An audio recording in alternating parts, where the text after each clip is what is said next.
Hello guys, today is June 19th, the Thursday before competition day for me, which is Friday at East vs. West 18 in Chicago. I'm feeling pretty good, looking okay. I am now going to make my match prediction video a little bit later than usually what I would do, but I'm going to get that out of the way right now. This is a pretty good card. Let me just see. 3, 6, 9, 10, 11. Looks like 11 matches. So pretty good, and it is a good card. A lot of newcomers, aka people who have been competing for a long time and just haven't made it to East vs. West or King of the Table yet. But a very good card. So starting off with right arm super heavyweight Wallace Dilly and Reichard Borman.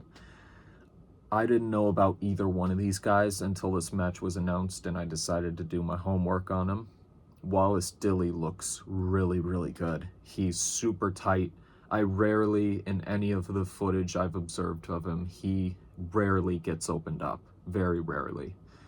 Reichard Borman, I saw in one of his practice videos when he was on the practice table with Lachlan Adair, somebody was mentioning in the background, like, Borman should go up against Reno because they're the same age, and like Reno Masick is the current East vs. West right arm heavyweight champion. So if that doesn't say the level of Reichard Borman, I don't know what does. But either way, I could give this match to either one of them. I think I'm going to have to give it to Wallace Dilly. Most people would give it to him based off of his match with Barboza, but I just think Wallace is a force. I think he's going to go plenty of places in East vs. West. I think this will be a good opening for both of these guys, but I think Wallace Dilly takes it. As far as what my prediction is, let me actually see here. I put in my predictions already, so I'll be able to go through them and restate what my predictions are. I think the match is 3-1. So 3-1 in favor of Wallace Dilly. By the way, if you guys have not put in your match predictions for East vs. West, there is on the East vs. West page, you can go and do that. So I like that feature. That's really, really cool. Next match, oh, it's further up now, but it is Joseph Moranto versus Ivan Portela. Now, Ivan, I've never heard of until this point. Same goes for a lot of people competing at East vs. West, and a lot of people who have mostly been watching East vs. West up until this point for arm wrestling content. Joseph Moranto, very familiar with King of the Table 13 and East vs. West 17. 2 phenomenal victories. He is on a winning streak. His hook, super, super strong. Love that guy. Ivan Portela, from what I've seen, he is super experienced, super renowned Spanish arm wrestler. So, and looking at him, the footage of his forearm is insane. He's very lean, very strong looking. I have a feeling Ivan's going to win, but I am going Joseph Moranto 3-2. Very close match. Even though I don't know much of Ivan Portela, it's partially why I'm going with Joseph, because I'm more familiar with him. But after his astounding performance against Cody, I definitely think Moranto is really, he's really, really good. I don't see him losing to many people at this stage in the game. He'll meet somebody. I don't think he's world level yet, but he is showing. He is super, super strong. So yeah, 3-2 in favor of Joseph Moranto. Next match is... oh, I skipped over one. Ryan Bellinger versus Alan Ford. This is an interesting match. all of these are very interesting in that I am not confident predicting any of these except for one match, and that is Michael versus Georgie. We'll get to that in a second. But for Ryan versus Alan Ford, again, I have it in a silver bullet. 3-2 in favor of Alan Ford. Ryan Bellinger, the only point of reference I really have is a couple practice poll videos and the match that he had with Ray Lipens. And Ray he is more of an arm wrestling content creator, but Ray is definitely no pushover. So that Ryan was able to do what he was able to do is absolutely amazing. That shows what level he's at. But Alan Ford, I was introduced to him with this match announcement as well. Very fast, very strong. I think Alan is going to win. Bellinger, I could see setting the hook and just being too immovable for Alan to get anywhere. But I think Alan Ford is really, really good. And he's slowly becoming one of my new favorites. So yeah, I'm going Alan Ford 3-2. Next match is Paul Lynn versus Arsen Kachetrian. So, another really interesting match. I am 100% not confident in predicting this one, but I am going to predict it anyways. I'm going Paul Lynn, again, 3-2. I'm going with Paul based off of familiarity. I know Paul pretty well, and he knows how to deal with all types of pullers. Arsen is relatively fresh in his career, but Arsen's got a long lever and is super, super strong, so I could easily see him taking this match, but I am going Paul Lynn 3-2. Very, very close match. Very close. This is an interesting match. Very interesting. This is probably the hardest one to predict. Matt Mask versus Irakli Zirakashvili, left arm. Now, I'll cut straight to it. I am cheering for Matt. I want Matt to win. I'm a huge Matt Mask fan, but Irakli's going to be tough to beat. But simply out of familiarity, Matt Mask, the last time he had an actual official match left-handed was last year. And if I remember correctly, somewhere I heard Irakli hasn't had a left-handed match in 6 years. I don't care how many WAF world titles you have. If you haven't competed in that arm for 6 years, you're not fresh. And I don't think you're going to do very well. Matt comes and goes with his left. But overall, what I've seen, pretty strong. Pretty strong. I am going with Matt Mask, but I could so easily see Irakli taking this one. But I'm going Matt Mask 3-2. It's going to be close. I think Matt will lose some rounds, Irakli will lose some rounds, but in the end, whoever wants it more is going to come away with the win, and I always bet on Matt when it turns out to be whoever wants it more is going to take it. Next match, we're going to go Fia Ryzik and Ellen Janaheim. I am a huge, huge fan of Fia Ryzik. Fia is amazing. Absolutely amazing. Dominant. Both right and left, which is incredible. A double champ for East versus West. Both right and left, 70 kilo women's. These two have faced each other before. This is a best of 7, but every time I see Fia in a match, if she is stronger, she is taking the match dominantly. If she's weaker, she's going to put up a fight. But, you know, we'll see. Ellen looks super, super strong. Very strong. Very, very strong. In the footage I've seen her with, I've never known her before. I've never heard of her. I looked her up. She is really, really strong. She looks great. Fia, though, same with Paul Lynn, out of familiarity, I've got to go with Fia Ryzik. Has been on a tear lately. I'm giving it to Fia 4-0. I think this will be one of the quicker title matches, although there's only 2 title matches anyway, so, you know. I just think it'll be a somewhat quick match, kind of same as her match with Malin a couple months ago, but we'll see. Again, not easy to predict these. That one is a little bit easier for me to predict. I think Fia's going to win. Now, left arm. This is a match starting off I wasn't real excited about, but as I've watched footage and started thinking up my prediction, this is one I'm pretty confident about predicting, simply based off of styles. Wagner Bortolato versus Manuel Battaglia. Another guy I have never seen before. Manuel Battaglia. Really interesting guy. I really like him. Obviously, I'm a huge East versus West King of the Table fan, so I do know Wagner pretty well. I am not a Wagner fan.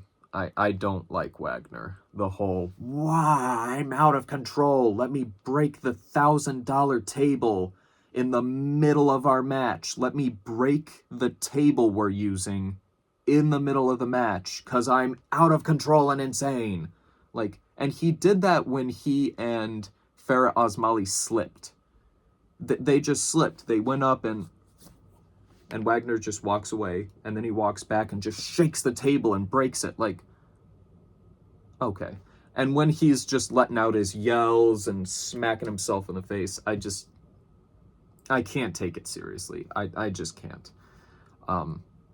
But Wagner, all things considered, is a great arm wrestler. Very, very good. He is a good inside puller. The press is super strong. His hook and drag is super strong. And Battaglia is a open arm top roller. That is why I think Wagner is going to win.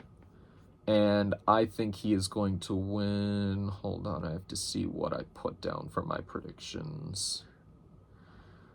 Wagner 3-0, and I think that's fair. Just because when you put an open arm top roller up against one of the best inside pullers for left hand, I've got to go with the guy who's going inside easily every time.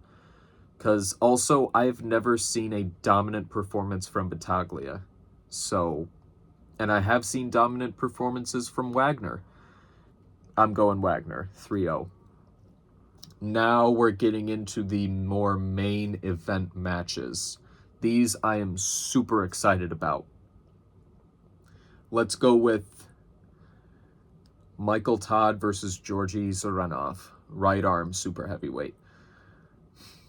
I'm going Michael 100%. Let me see what I officially put in.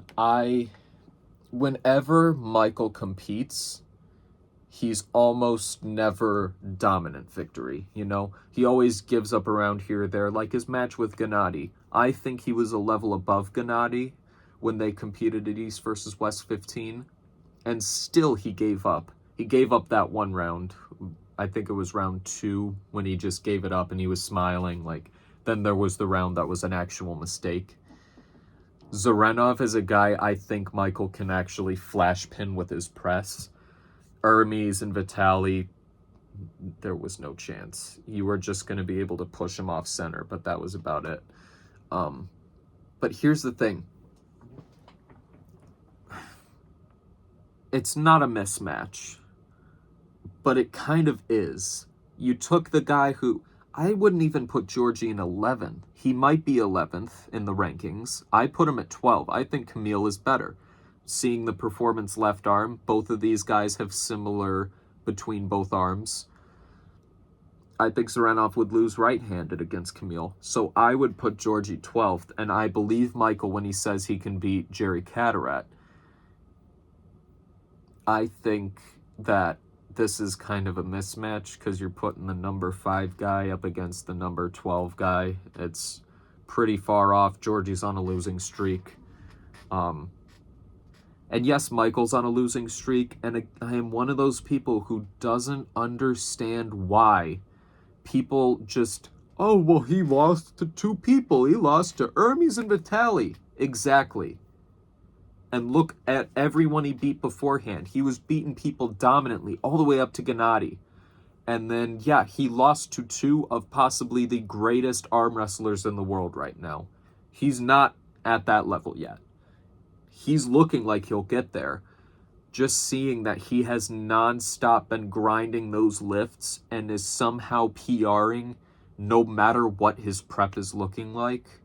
Like, you got to remember, he did a comparison 1 year ago, 245-pound pronation engaged back pressure, could barely get it off the ground. And now, 300, just budged it straight away. Like, he is improving like crazy. This is like, we've never seen this from a guy, especially not a guy like Michael, who seemed like such a specialist that there was nothing more he could learn. Yet he is growing like crazy. I'm giving it to Michael. And Zarenov is good top roll, but again, he's a hook puller. You cannot hook Michael. I think hooking Michael is about, it has as likely a chance as somebody being able to hook Georgie. Svetkov. No one has been able to do that. Not a single person. So I'm giving it to Michael. Michael 100%, but 3-1 because the refs hate Michael. I am one of those people. The refs hate Michael. They hate Devin. They are going to foul them out before a foul occurs. It's the most frustrating thing as a fan of those guys, because that goes against like every law of sports. You do not foul a guy and then check to see if the foul occurred. You foul them when a foul occurs. You penalize them when they deserve a penalty. You don't see something like, oh, the elbow might have come off, stop the match. If anything, let the match go on and review it afterwards, rather than stop the match, be wrong, and have to restart it again. And now both guys know what each other feels like, they know where their lanes are, and they're now better prepared. For no reason, you stop the match. That upsets me to no end. Hopefully they don't do it this time, but I think Michael will be dominant enough. If he can hold Vitaly at center, I don't think Zarenov has a chance of even getting towards the pad for most of this thing. Michael's going to beat Zarenov really bad. Just watch. Now, Artem Morozov versus Alex Kurdecha. Kudos to Alex for taking two of the biggest freaking monsters on the planet right now. Morozov is insane. That's a tough match, just going up against Morozov. And you're fighting Devin, too? Insane. I wanted to see Morozov versus Jerry, but Jerry has been having things happen in his life lately. Completely respect it. It's fine. We know he will most likely be back towards the end of this year.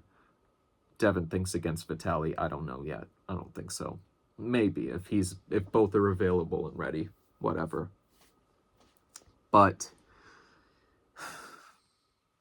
you know, I am going with Artem Morozov, and I am very sure of this match.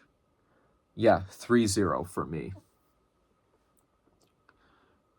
I have thrown out their last match from last year when they pulled at East versus West 11. I'm not even thinking about that. Every single time for the past 2 years, Morozov has shown up to a match. Every single time he shows up, he is in some way stronger. Every time. Every time. It is crazy. I mean, look. I won't even go there with Morozov and Vitaly left versus right, because they are different arms, but I'm going Morozov, because if his left is healthy enough to hold on to the peg, that's good enough for me. His right arm is crazy. Kurdecha's looking big and strong. I think Morozov's got this one pretty well taken care of. I'm going 3-0 for Morozov. technically what would have been the co-main event if Krdacha wasn't facing Morozov as well. Devin versus Alex Krdacha, left arm. This will be interesting. At first, I was thinking to myself, I actually don't know how to predict this one, because that is a very difficult match for both athletes. I mean, but then I see Devin practice pulling with 400-pound guy, the 6'8", 400-pound guy who's using two arms, pulling his arm down, and Devin is just sitting right here, just like there's nothing there. Devin looks really, really strong. He went through an actual prep for this one, so I cannot really compare Devin to his match with Corey, because Devin just walked up and beat Corey. He didn't prepare. He just kind of showed up. But if Devin is well prepared for Krdacha, Krdacha's in trouble. Even if Krdacha is the best he's ever been, super hungry, super strong. Again, I put this in a comment somewhere. Every single time I bet against Devin, and Devin wins, I think to myself, what were you thinking? It's Devin. It's Devin. Why wouldn't you pick him? Because he just doesn't lose. So I'm picking Devin.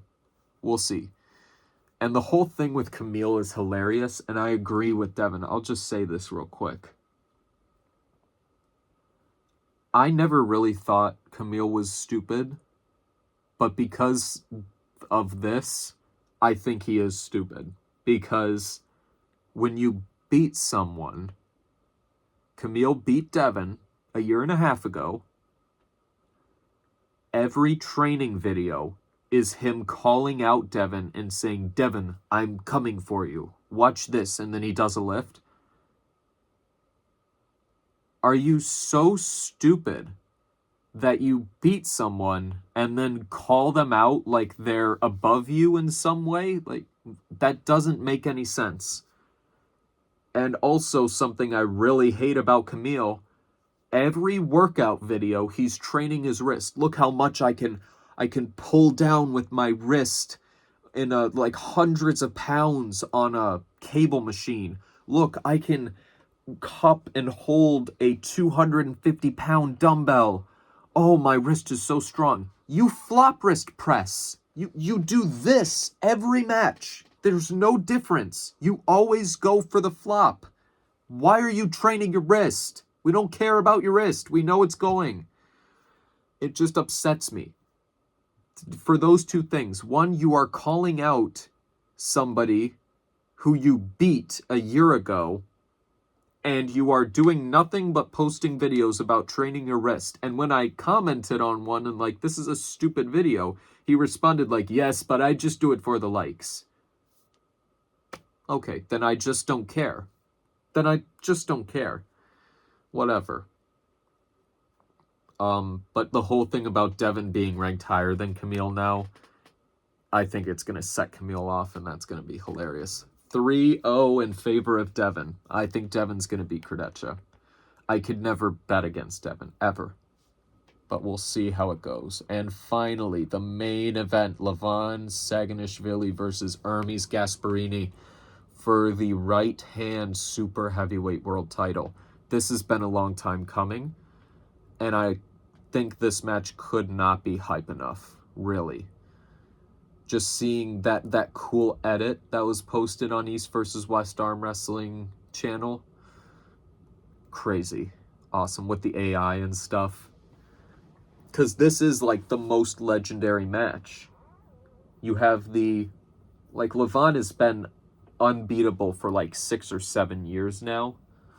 And here comes Hermes, who is the only guy who stopped him. And not only stopped him, but dragged him back to center and towards the other pad. That's crazy.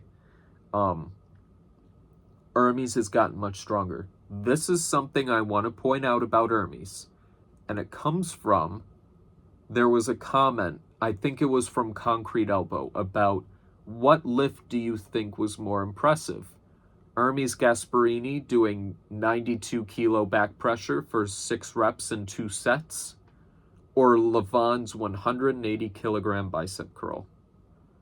I'm going with Levon's bicep curl, and it is because I don't know what happened with Hermes. And I am actually questioning Hermes's commitment to the sport. Hear me out.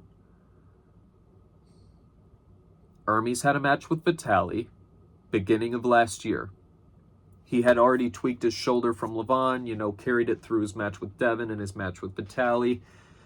So after that match, a full year goes by until his next right arm match. He had a left-hand match with Aljan that barely counts. He was inactive right arm from his match with Vitali to his match with Michael Todd this year. A full year of inactivity, no competitions, and the only thing that could have ever caused him to take it easy was his shoulder injury, which wasn't insanely severe at the time. Yet, he shows up to his match with Michael a year of inactivity later and says he's showing up with his best shape. I would frickin' hope so, because you had a year to make progress. Shows up, does really well, beats Michael, but says, yeah, I wasn't at my strongest. I wasn't doing my best there. I could have done better. And then, I'm facing Levon. Look at this. I can do almost my 1 rep max. Oh, look at it. I can do it for 6 reps and 2 sets, guys. Look at that. Within a month, he makes so much progress. Where was that for a full year you had inactive? Where was that? Where was it? You had a full year to add 5 kilos to your strongest lift, which is back pressure. He did 95 kilo back pressure straight after Vitali. You had a full year as a professional arm wrestler to add 5 kilos to your strongest lift. And he just didn't do it. But now that he has his match with Levon, look, I can rep out my 1 rep max. In a month, I can do this. I can rep my 1 rep max for 6 reps and 2 sets. So what that tells me is for a year of inactivity, Hermes just decided, I'm not going to make any progress. I'm not going to lift heavy. I'm not going to work hard. I'm just going to chill until my next match, whatever. What was he doing for all that time? So yeah, Levon's lift was better because he has been competing consistently twice a year, lifting all the time, and he finally broke his record. He's been consistently working at it. And then here's Hermes for a year of inactivity, nothing to show for it. But then when he's active again, oh, look at me, I can do all these crazy things. If he had done everything he did in this past month, a month after Vitali, he would beat Levon 4-0. In this match, Hermes could have guaranteed himself a victory. If he had trained that heavy for this past year of inactivity, he would have beat Levon. Just didn't. Did he decide not to? I don't know. That's my tangent. That's why I'm upset with Hermes, because he had so long to make progress as a professional and decided not to. And then when he gets a match, he shows that he can make all this progress, which symbolizes he could have done it at any time. He just didn't, which upsets me. I think that Levon is going to win 4-0. And I think that is, no, I have it 4-1. Hermes could sneak in a point. I think Hermes is very, very well prepared, but people act like this is Hermes' second shot against the same Levon we saw their first time. Levon knows Hermes now. He is trained for Hermes. And he has even said the only video you've seen from me is the 100 kilo bicep curls because everything I've been doing has been training for Hermes. And I don't want anyone to see that I have a good strategy to go up against this guy with. I don't want to reveal it yet. Levon's coming with a plan.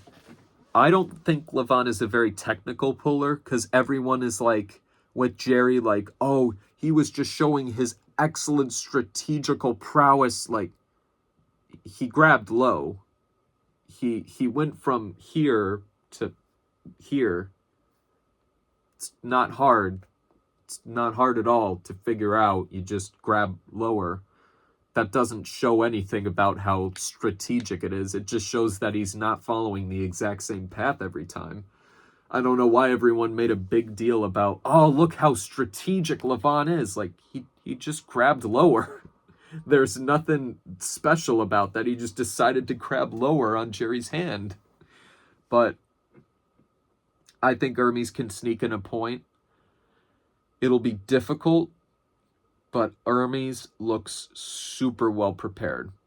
So we'll see. I am super excited, super ready. Once again, I am going to be competing, hopefully right and left arm, tomorrow at the tournament.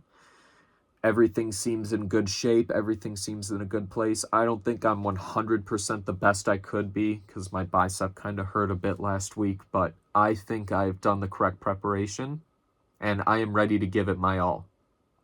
I may not win a single round. I'm okay with that. I'm just going to do the best that I can. And I'm super excited. Super excited. So that is my prediction for East versus West 18. Really interesting.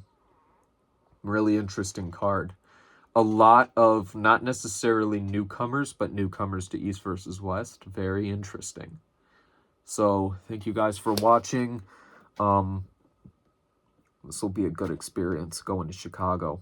I honestly can't wait. I've thought of nothing else for 2 weeks. This is going to be amazing. So thank you guys for watching. Let me know what you think in the comments, and I'll catch you guys later. I'll do a video reviewing my experience at East versus West 18 after I get home. And thank you. Stay tuned for that.